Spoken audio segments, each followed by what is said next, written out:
Hey, what's up guys? This is Gian of Gadget Pilipinas and I'm joined with a special person beside me. This is our first time to do this. In fact, we've been friends. Pero ngayon lang tayo nagkaroon ng ganitong chance, no? Ladies and gentlemen, Mr. Max Baluyot. Sir. Yes, so guys, I'd like to say hi to everyone first.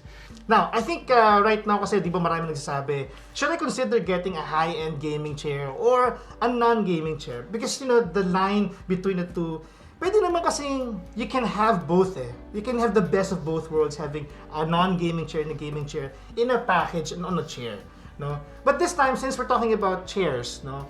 Max right here is actually yung Riga, no? His company. Yes. Is actually the sole distributor of Karnox and Hobot. Okay? So these are the two brands that actually he brought to the Philippines. At isa ako sa mga, kumbaga if I may say, sa mga, alam niyo na to, no? Mga na-demonyo, no? Na bumili. I actually bought one of their products, Karnox Defender. Right. And I actually inquired via Facebook Marketplace. Oh, yes. I actually inquired via Facebook Marketplace and I said, I want your chair, I need it. No? Kasi wala na yung chair, nasira na siya. And he happily accommodated. Okay, sir, can you tell me about these two products that you have, the Hobot and Karnox? Surely.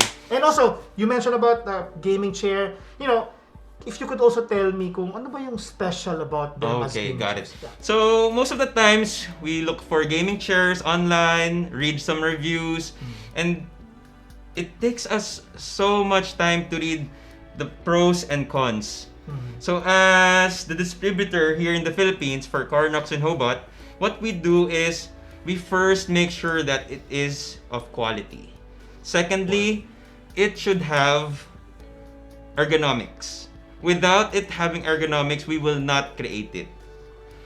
Because first and foremost, what we're catering here is people within mid-age to our old age people. So it means kailangan natin siguraduhin or we have to make sure that they would be comfortable sitting on those chairs for a very long time.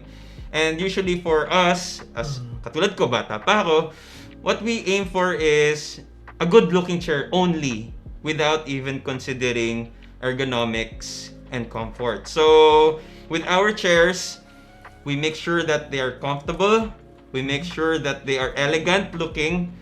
And for some people who already bought it, they would say it looks so sporty. The question is why? Yeah. Because the chairs were designed, or it's a venture between an engineer for Rolls-Royce from UK, and then eventually we had it manufactured in China. Okay. So that we could get the best out of each chair. We are proudly to say that all the materials there are quality. It comes with the big R&D. It's not just a simple research and development. You could use that premium leather. Premium leather.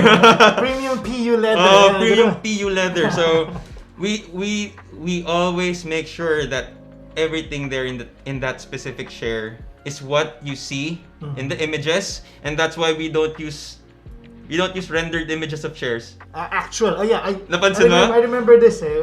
Di ba nga, we'll be talking about this later, but there is this special chair that they actually made for Gadget Pilipinas. And instead of them sending me rendered image of it, pinakita sa akin yung talagang tabas nung yung tela. Tabas nung tela. What kind of tela yung ginamit? Right. Yes. Actually nice. Pala, no? That's German leather. German leather. Majority rin ng mga gaming chairs, they would say it's a BIFMA 4 approved. What is BIFMA? It's the shocks that you use underneath the chair. But the big problem there is, not all shocks are really approved.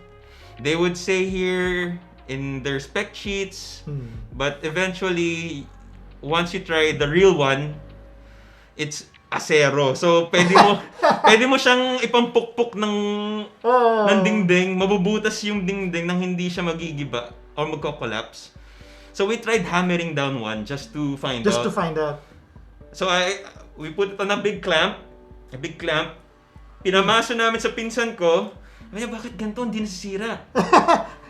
So, the reason behind it is, one, you can use the chair for at least 10 years. Pagka hindi ka pa nagpalit ng chair mo for 10 years, okay lang din yun. Na. Just make sure you clean the chair, di ba?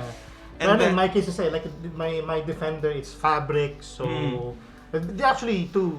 In fact, there's fabric. Yes, so. for our fabrics, we make sure that they don't change. So this has been with Gian for how many months? I think about 6 months now. 6 months, no? About 6 months. It hasn't changed yet. Yeah. Pero one thing, it can have some dirt. I told Gian to wipe some peanut butter on the on the chair and just wipe it off. So they have water-resistant coating, and then you know what? for the lining, since it's a white, it's white lining. What we can do there is just you can steam clean. Steam clean. Para hindi siya manilaw, di ba? Para hindi manilaw. And take note, our white leather, hindi siya nagiging dilaw. Hindi siya katulad ng iba. With modesty aside, but it's true. Right. It comes with a UV testing, exposed to UV for a specific period of time. And it's proven. Alright, so, Karnox and Hobot, no? Ako, I'll be telling my thoughts about the Defender series a little bit, no? But, you know, as someone who has been in the business, no, of selling chairs, no?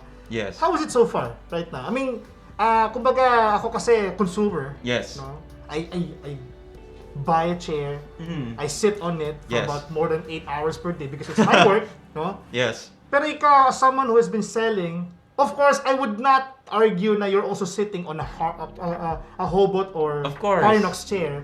But how do you see it? I mean, how do you see the business right now, and how is it going to progress in the next few years? As of now, people here in the Philippines, specifically Filipinos, syempre dun tayo sa budget-friendly. Yes, it is budget-friendly. And looking at how much a chair would cost you, usually what comes in mind, ang mahal. Right. So, but we have to take out that and put some things in consideration. Like for example, how long will this chair last? One, if your chair would only last for a few months and you're going to spend more, you have to consider buying the ×2 amount of that specific chair. Now, if you have a specific chair, what comes into mind as well? Customer service is one. Two is, paano kapag may nasirang part in chair? Who would help me out? After sales. After sales. So here in Riga, we make sure that we communicate with the buyers. After the first day of purchase, we would call or leave them a message after a month to find out what happened with the chair and what happened with the person sitting on the chair.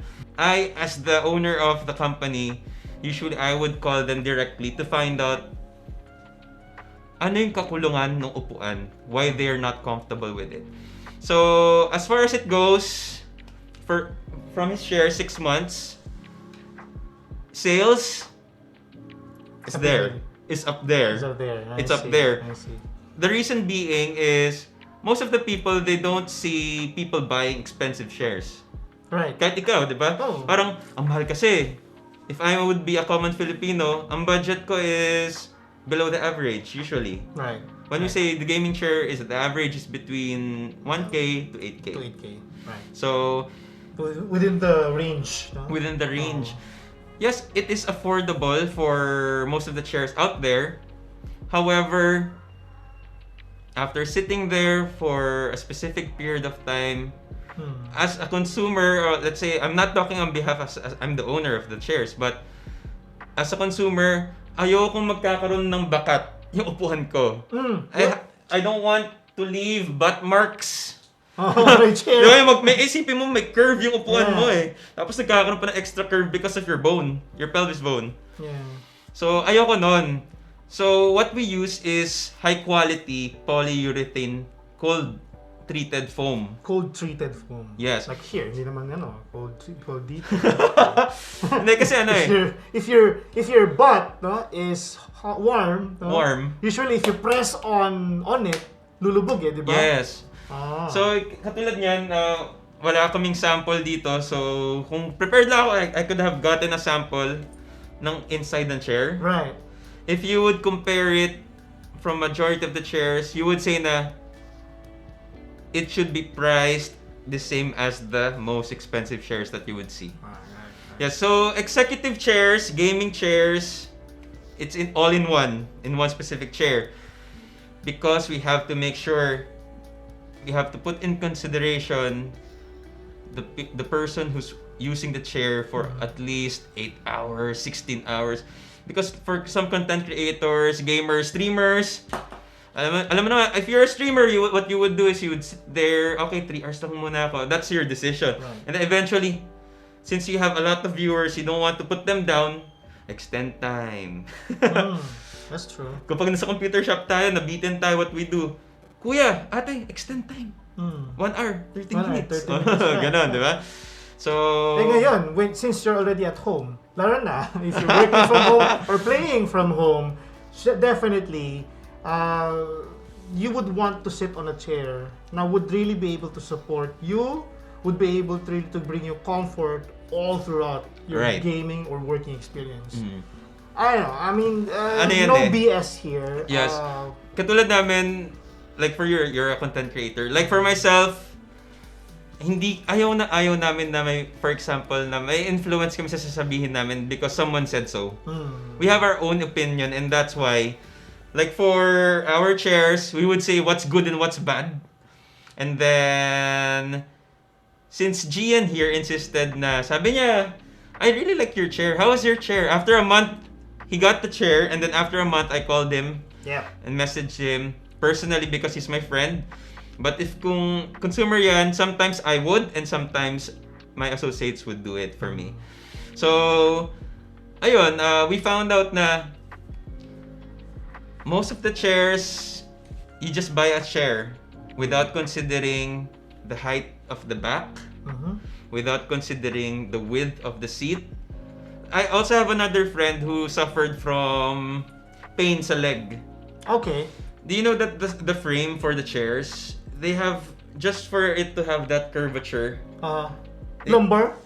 Yung sa mini na lumbar? Yung sa side ng chair, like this one. Yeah. Because, yes, because his legs, once he sits down, talagang malaki siyang tao eh. It flats out eh. It hits the metal railings. Dun sa high-end chair na yon. And you know what he said? Ang sakit talaga, nangangalay ako, I can't stand up. Okay. So I told him, yun yung kasabay ng Defender mo. Yes. Okay. So sabi ko sa kanya, I'd rather give you a Defender, a Karnox Defender, rather than the Hobot H9, which looks really good din. Because kahit mas mura tong si Defender, it would suit you. We keep on mentioning Riga earlier. Yes. Max, no? Can you tell us about Riga? Kasi this is your company, no? And I want to know what else you guys are selling in Riga. Okay. So, Riga is really masaya siya kasi it's an emporium for streamers. Oh, wow. Or streamers. That's a very good, kumbaga, you set yourself to be that way, no? Yes. Now, kasi as a streamer, you might have seen me streaming before when it was time for the best fan in the Philippines for season 1 and 2. Pero ngayon hindi na eh. It's not that eh. I wanna make sure that all the streamers here, they can have that budget. Let's say you're just new to streaming. Okay, bago ako sa streaming eh. But I really want that very nice stuff. What do you actually do? You stream more, you get sometimes motivated, demotivated, and once you're demotivated, what happens? You get out of streaming. What happens to your fans? Pinabayaan nyo sila. And ako, as the owner of Riga, we value audience. So, gustong-gusto namin, like for example, Gadget Pilipinas, we value the people watching here more than them. Seryoso. Kasi it's simple as, for example, may isang bata, I really want this phone because I will use this for schooling. Or let's say this person graduated from college and he really needs something to use for his daily pang negosyo. First and foremost, Riga is a company that values people who wants to work. If you really want to work, we can help you out. But if you're just there just to get our stuff, No. hindi pwede yun. So, syempre, we have to work hard for something. Pero working hard does not give us fulfillment. Alam niyo yun, guys? It's my own opinion naman eh. Kasi if you just work hard without being contented, baliwala. Baliwala. Well, you mentioned earlier na it's an emporium for streamers. Yes. I super like that sort of company definition, no? And it kind of separates you to the other companies out Right. there. No? You have the Hobot, you have the Karnox, and you mentioned that yes, We also have some other stuff some there. other stuff, no? But it's not really the highlight of Riga. Now, the reason why we don't really show off most of our gadgets, Gadget Philippines, pero gadgets, we don't really show much stuff of our inventory dahil most of the time, if we have so much big exposure, it will be hard for us to provide the necessary gadgets for those specific persons. Like for example, I just started my stream. Some people would say, you get this, you get that, you get this. Kami hindi. We would only tell you what you actually need to start. And sometimes you don't even need it, but since you made so much research on it, gusto ko nang bilhin. We would tell you na, is it surely necessary? Kasi kahit wala yan, pwede na. Pwede na. Yes. So, yun. As the company, we're not really into big business. We want comfort, quality, and then friends. Kasi, di ba, pag walang kaibigan, ako. Nasa panahon na yan. Nasa panahon na yan. Okay, alright. Riga, you can go and check them out. They're on Facebook. They're also They have a website. Website and also Instagram. You guys are Right. also very active on Instagram. Active in Instagram. So, huwag kayong magugulat kung biglang may nag-comment sa inyo or biglang mayroon nag-heart sa inyo na Riga, if you're a gamer, if you're a streamer. Because they're there. They're all around. They're looking at you because they know that you might want to consider their products because of what they can offer. Honestly, the Defender series, while I bought it from them, I've been really loving it so far. In fact, Gian, hindi lang ikaw ang nagiging comfortable dyan. There are a lot of content creators right now trying to reach out to me. Pwede mo bang dalhin to sa Cagayan de Oro? wait lang. Or kaya pwede ko bang dalhin sa Cebu? Cebu, paano yun? You guys are here in the Philippines. You guys are in Lazada. So, paano nyo ginagawa yun? There's one good thing about being in such platforms like Lazada or Shopee. But we're not in Shopee, we're in Lazada. Lazada, yeah. Being with Lazada, since they already have the premium for logistics, you can choose your own logistics from them and have them send it over. Oh, wow. Okay. So if you guys are based in Davao or Visayas, Cebu, Mindanao, Cebu. Yes. We cover Philippines po, so don't worry. Okay. All right. I mean, but thank you, Max, no? Even for such a short notice, no? You Sorry. accommodated this very simple request of interviewing you about Riga, about Karnox, about Hobot. I mean, we're trying to observe social distancing here. That's why we're wearing masks and everything. But you know what? You're very much welcome to come over here. No, you can bring some of your chairs if you want, and you can take it back if you want. But thank you so much, Max. And I hope you guys appreciated this very quick segment about Riga, about his company, about gaming chair or chairs in general. Because whether you're a gamer, as I mentioned, or whether you're working from home, you deserve a quality and perfect for you na chair. Right.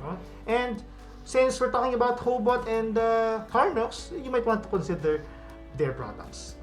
And with that, any blog that you want to mention, anything that you want to say before we go? Yes, okay. So first of all, I would like to thank you, Karnox World, our partner for this, and at the same time, they have given me all the opportunity in the world to provide to those who are in need. Secondly, I'm really thankful for all the audiences here. Kasi dito kayo para manood, di ba? At saka para makinig. Right. Hindi naman kayo mag-spend ng time na panoorin tong whole entire video na to kung walang sense. Yeah. So dito lang kami to provide you no BS, just real facts. And then if you are interested to find out what products we have, just go to our website, which is regaph.com. And if you have some questions or if you want to touch base with us, all you have to do is just email the company. We have our own email, which is support@regaph.com. Of course, links are in the description down below. Any information that we mentioned, everything is here. So whether you're seeing this on YouTube or Facebook or on their own social media channels, Right. links are below.